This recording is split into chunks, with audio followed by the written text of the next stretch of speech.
వృషభ రాశి జాతకులకు ఎలా ఉంది అనే విషయాన్ని మనం చూసినట్టయితే 9వ స్థానం లోపల 4 గ్రహాలు సంచరిస్తున్నాయి ఈ పక్షం లోపల. అంటే రవి, కుజుడు, బుధుడు, శుక్రుడు భాగ్యస్థానంలో సంచరిస్తున్నారు కనుక అదృష్టము బాగా కలిసి వచ్చేటువంటి అవకాశాలు ఉన్నాయి. కాకపోతే గురువు ధన స్థానంలో సంచరిస్తున్నాడు. ఇది చాలా కలిసి వచ్చేటువంటి అంశం.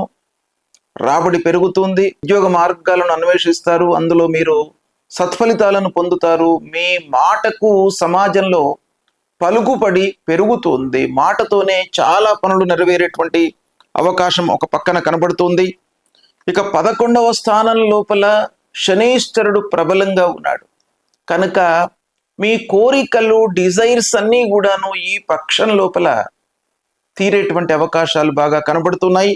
మహాలక్ష్మి అమ్మవారిని మీరు కొలిచినట్టయితే ఈ పక్షం లోపల మీకు ఇంకా ద్విగుణీకృతమైనటువంటి ఫలితాలు అందేటువంటి అవకాశాలు ఉన్నాయి.